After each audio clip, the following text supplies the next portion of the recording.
There was a moment right around 2012, 2013 where colourful makeup was being laughed at. And I don't just mean, oh, that's a bold choice. I mean, genuinely laughed at. Like, why would anyone do that to the face? Laughed at. And brands, creators, the entire industry, all wanted beige. They wanted contour. They wanted safety. And it nearly worked. Rainbow makeup nearly disappeared. But then two women decided to be absolutely unhinged with their eyeshadow and changed the makeup industry forever. And that is where our story picks up. So last time, very quickly, we traced rainbow makeup all the way from the 70s to currently in 2026. We talked about pressed pigments, the awful chalky eyeshadows. We talked about MAC, how they completely changed the game, and how Pat McGrath was doing things on runways that made me genuinely want to cry. Beautiful, chaotic, wonderful, colourful things. And then we hit the 2000s, the Y2K era, and I need you to understand something about the 2000s, the Y2K era specifically, before we get into it, right? Because it gets a bad reputation. And yes, there was a lot of blue eyeshadow. A lot of blue eyeshadow. I'm not going to apologise for it, but there was a lot. And loads of juicy tubes. We're going to talk about juicy tubes. The Y2K era is actually a lot more interesting than a lot of people give it credit for, because it's the last time that colourful makeup was just normal, boring, before it changed everything forever. So in today's video, we are starting at the Y2K era, what I personally called the dark ages of makeup, because let's be real, it kind of is. All the way to two YouTube beauty creators who I genuinely believe saved the concept of bold, colourful, stunning glam. And then that'll bring us on to where we are now, and why I think we might actually be living in the golden era of rainbow makeup this very second. We have a lot to go through. Let's go. Before the clean girl era, which is the absolute bane of my existence, I can't stand it, can't stand it, I can't stand it. Do not stray from colour and creativity just because the rest of the world is, honey, okay? Don't do it. That is my, like, top life advice. But before this aesthetic, whatever you want to call it, I'm going to refer to it as hell on earth. Before we experienced all of that, we had the Y2K era, obviously, as we know, which was just full of glitter, full of frosted lips and blue eyeshadow. I know you know what look I'm talking about, honey. It was the era of Bratz dolls, so overlined lips, disproportionate bodies, and unapologetically artificial.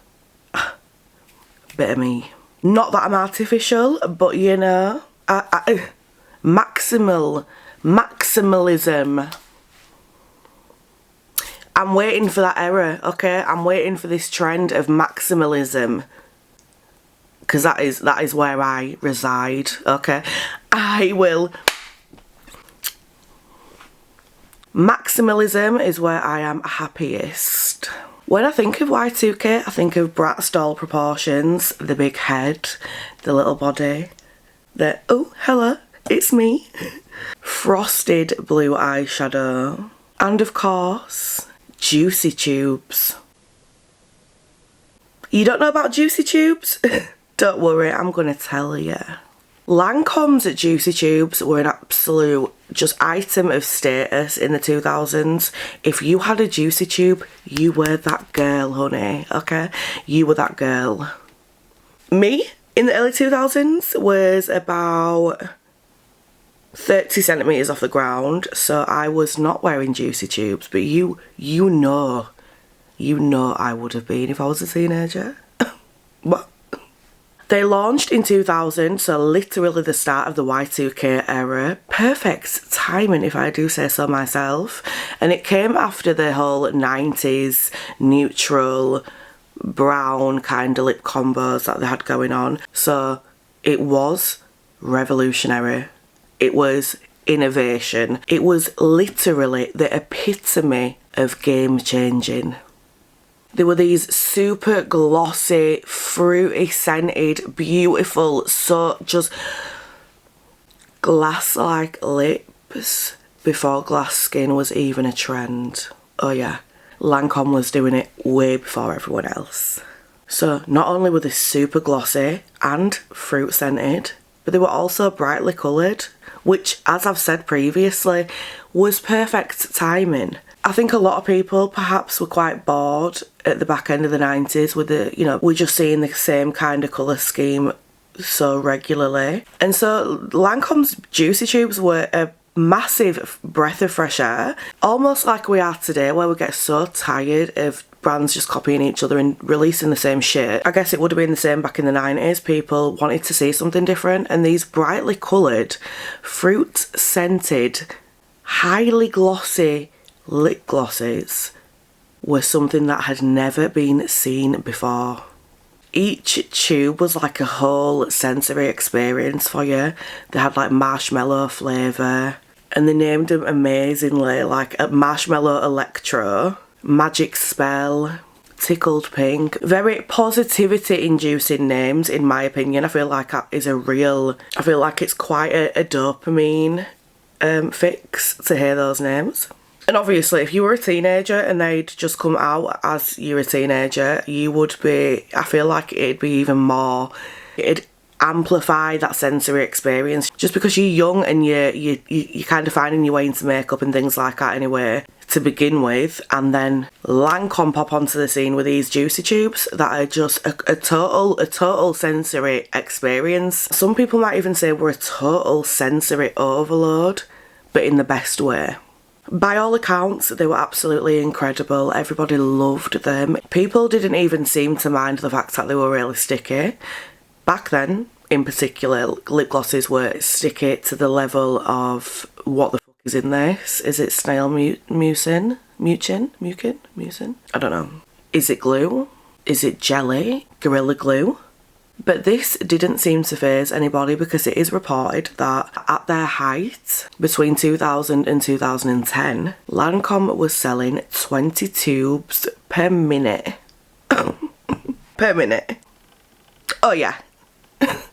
But surprisingly, or maybe not surprisingly, depending on who you are and how much you know, Lancome actually disappeared with their Juicy Tubes in 2018. This is partly to do with the fact that the Kardashians had such a heavy influence when it came to makeup in this time. Everyone left the glitter and the blue frosted eyeshadows and the oversized glossy lips and moved on to something that I personally have mixed feelings about. And we're going to call this the Kardashian effect, because that's essentially what it is. In 2018, it really seemed to be like the Kardashians' a big year. I know obviously they were popular before them, but that seemed to be the year that everybody was obsessed with Kylie Jenner. Everybody shifted from being totally obsessed with just Kylie Jenner to the whole Kardashian family. The Kardashians, in a way, started the contour era, which I'm not a fan of at all. At all. I don't feel like contour is something you should be doing on a daily basis. It is not something everybody needs, and it's not something you need to do all over your face. And a lot of the time, people who don't need to contour are the ones who are contouring. And I feel like it's kind of like misinformation, in the sense that these people were putting videos out showing how to contour your face, and other people who aren't as informed in beauty are seeing this thinking that they need to contour, and you don't. You don't always need to do it. Realistically, you don't need to do anything when it comes to makeup, so what? I don't feel it was necessary to have these videos, and especially when you had certain people saying that you need to contour, you must contour, but who are you to say that they do? You know? So whilst the Kardashians didn't invent contour, obviously, it's been used for many years, they definitely shifted the beauty industry's focus from colourful makeup to contour and structure. Contour was actually originally used in Hollywood and drag communities for dramatic effect. It was then brought into mainstream use because, of course, photography-wise, it is very beneficial. So in 2012, this is when Kim Kardashian first posted a photo of her unblended contour, and it sent the world into like, what the fuck is this? Why am I not doing this? I need to be doing this. If Kim Kardashian does this, of course I need to do this. So everyone jumped on it then. And I think the problem here lied in the fact that people didn't necessarily know how to apply it or blend it. So they were just whacking this, you know, this product on the face that was a good few shades darker than the skin tone. And it was a time to be alive. Oh yeah, it was. And I feel like from this, makeup turned from, you know, playful into precision. And if there's one thing about me, it's that I am a perfectionist, and I have to not be anymore because it is so detrimental to my mental health. I cannot physically, there is not enough time, hours in the day, to be sat there trying to perfect every little thing, because let's be honest, even when you do that, you're not going to look perfect. Nobody is, okay? Nobody's perfect. We're all beautiful in our own ways. So to sit there in a room and spend so much time trying to make yourself look perfect is just not doable. Yeah, it's not doable. I feel like the Kardashians are also responsible for the beige era. They are known to be very neutral colours, smoky eye makeup, very soft glam, clean girl aesthetic, but also at the same time, very heavy contour use. Which there's nothing wrong with. I'm not going to judge anyone for how they apply their makeup. Colourful, creative glam was sidelined to make way for chiselled, sculpted, boring, in essence, Instagram ready looks. And I say Instagram ready, but it probably doesn't mean what you're thinking. Instagram makeup to me is predominantly colour, technical eyeliner, creative cut creases, face paint, full makeup transformations, just as TikTok is the same. But there is also a side of it where if someone says Instagram ready, it's them heavily defined eyebrows, chiselled, sculpted contour, smoky eyes, and very, very full coverage. And the Kardashians kind of brought this into the beauty industry. Whether we like it or not, they had a very big part to play in this transition. Everybody, from editors to regular teenagers, all became so intrigued by the fact that they could literally reshape their face using some strategic placement of highlighter and contour. Then we saw the appearance of the KKW contour kits, which, you know, didn't seem to last long. As far as I'm aware, they're not around now. KKW was Kim Kardashian's own beauty brand.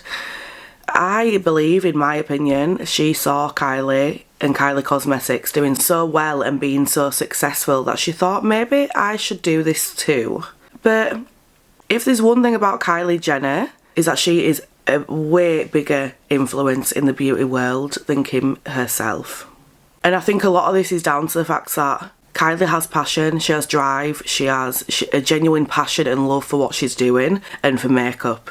Kim, on the other hand, seems to kind of just jump from one hobby to the other. And I don't want to kind of slag her off over this, because it could be a case of she has ADHD or something like that. It could be a neurological condition where she is that way inclined. But she seems to just jump from one trend to the other and kind of start businesses wherever she can. And obviously, when it comes to consumers, the lack of self-preservation and integrity is very unsettling. You don't want to put any time, effort, money into someone's brand where you don't feel like they have your best intentions at heart. So from this, suddenly we were all in a world where colour wasn't the priority. It was a case of us all being obsessed with trying to alter the shape of our face. We became obsessed as a society with looking like a filtered version of ourselves. While the world went mad, there were two women on YouTube who refused to be boring. They refused to let makeup shift from creative to corrective. These two women I'm about to talk about are the foundation of creative makeup for me. Without these two people, creative makeup, colourful makeup would not be the same. It would not be the way we know it to be today. And who are these two people, you might wonder? Nikkie Tutorials and Michelle Phan. On May the 10th, 2015, Nikkie Tutorials posted a Power of Makeup video and the world lost their shit. Okay? We lost it. This was inspired by RuPaul's Drag Race, and she did this as a way to challenge makeup shaming by showing a super dramatic half-face glam transformation. This catalysed the Power of Makeup movement. Honestly, like, this was the start of people really being experimental with makeup. A lot of people thought, I'm not going to fall for this contour trend. I am not going to be boring with my makeup. I am going to stick to what I know, and that is creativity and colour. And I feel that without Nikkie Tutorials and Michelle Phan, this wouldn't even be possible. I don't feel people would have that same drive, that same motivation and that same support, meaning that they wouldn't necessarily have the confidence to just go posting their colourful makeup.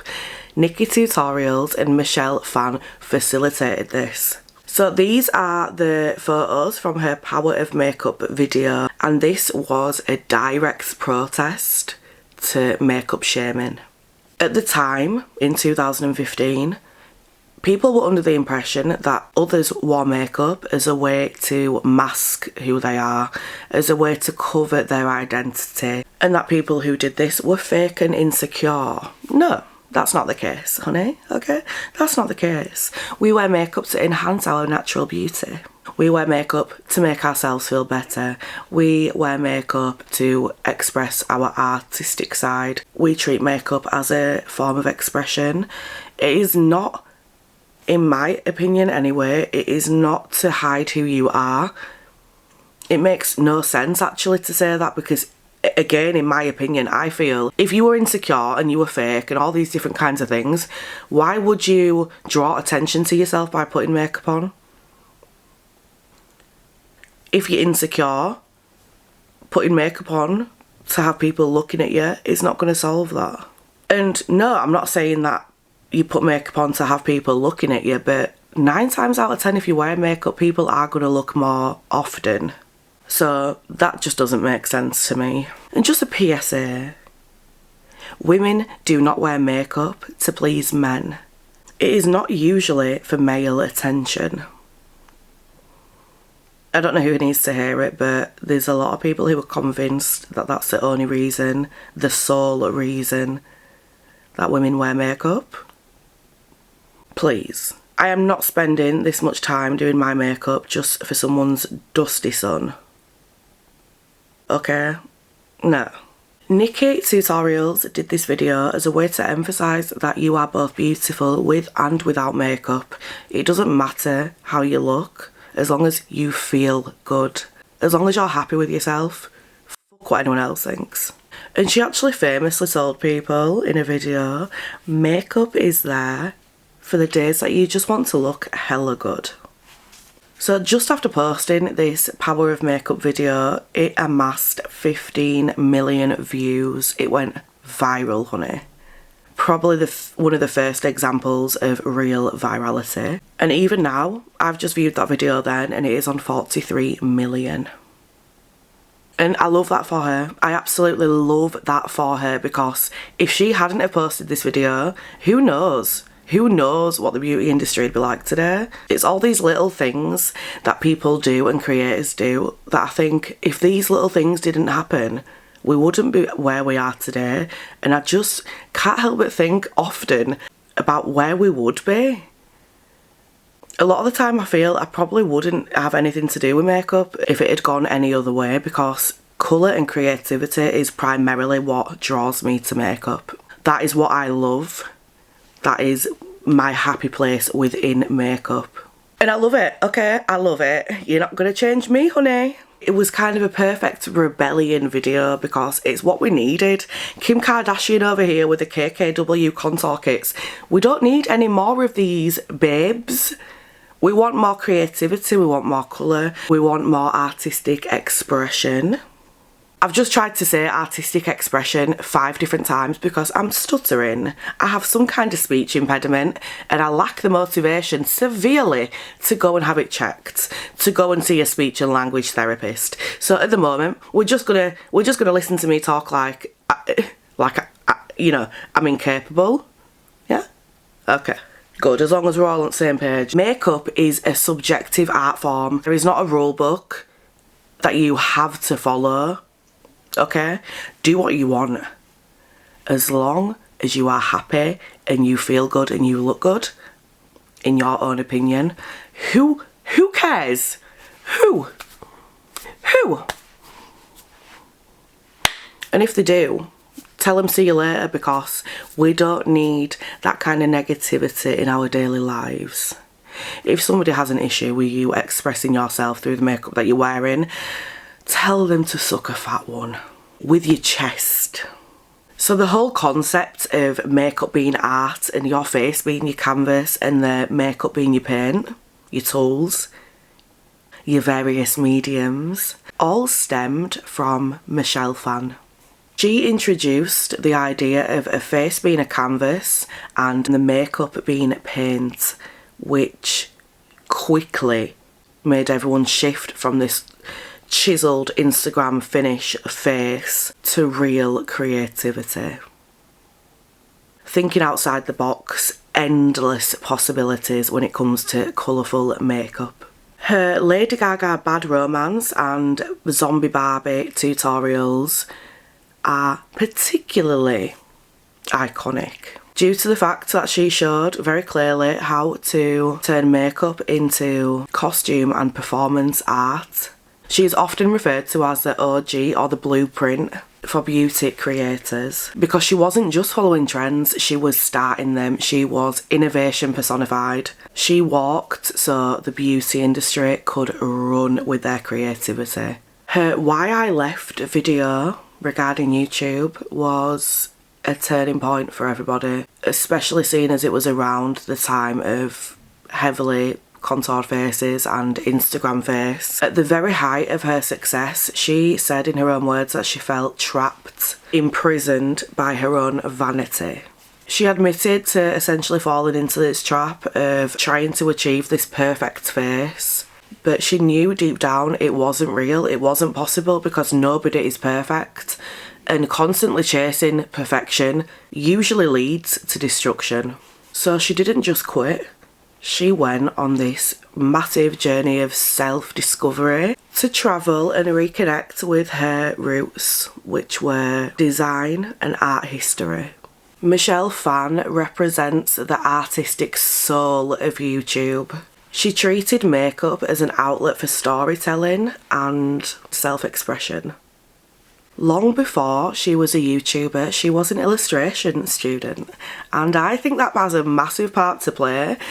Well, it definitely has a massive part to play because that is where her passion comes from. And I believe this is also where her theory of your face being the canvas and the makeup being the paint came from. Michelle effectively invented the whole content creator, beauty influencer category and really paved the way for it to be a full-blown career option.